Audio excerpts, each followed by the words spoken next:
तर अमोल मिटकरींच्या गाडीची तोडफोड प्रकरणातील प्रमुख सूत्रधार असलेल्या मनसे जिल्हाध्यक्ष पंकज साबळे यांनी मिटकरींवर टीका केली आहे। अमोल मिटकरींची बडबड थांबली नाही तर मिटकरींना महाराष्ट्रात कुठेच पाय ठेवू देणार नसल्याचा इशाराही पंकज साबळेंनी दिलाय। सध्या आरोपी साबळे फरार आहे, यावरून मिटकरींनी पोलिसांवर टीका केली। अमोल मिटकरी नावाचा जो राष्ट्रवादी काँग्रेसचा आमदार आहे तो वारंवार राजसाहेबांवर तोंडसूक घेत राहतो। लायकी नसताना राजसाहेबांवर बोलते। आज त्याची आम्ही लायकी दाखवली, आज तो भेटला नाही, लपून बसला आता।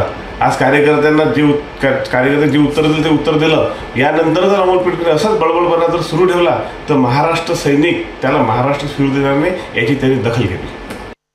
पंकज साबळे हा जीव घेण्याच्या प्रयत्नात माझ्यावर होता आणि यत कदाचित जर कुठं वाईट प्रकार घडला तर याच्यावर सुद्धा म्हणजे हे गंभीर आहे। तुम्ही जे सांगताय त्याचं काही मला कळलं नाही। याचा अर्थ तो जर तुम्हाला बाईट देतोय म्हणजे तो मोकाट आहे, म्हणजेच तो इतर कुठेतरी असला पाहिजे, पण पोलिसाच्या अभयाशिवाय तो बोलू शकत नाही। त्याला म्हणा तुझ्या नेत्याला तोंड बंद करायला सांग, आमचं पाहून घेऊ, पण महाराष्ट्रात फिरू देणार नाही म्हणजे हे काही तुमच्या बापाचं राज्य इथं नाही आहे। अशा गल्ली बोलातल्या गुंडांना अमोल मिटकरी कधी भीक घालत नाही।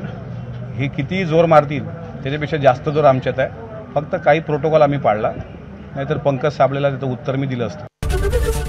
एबीपी माझा, उघडा डोळे बघा नीट।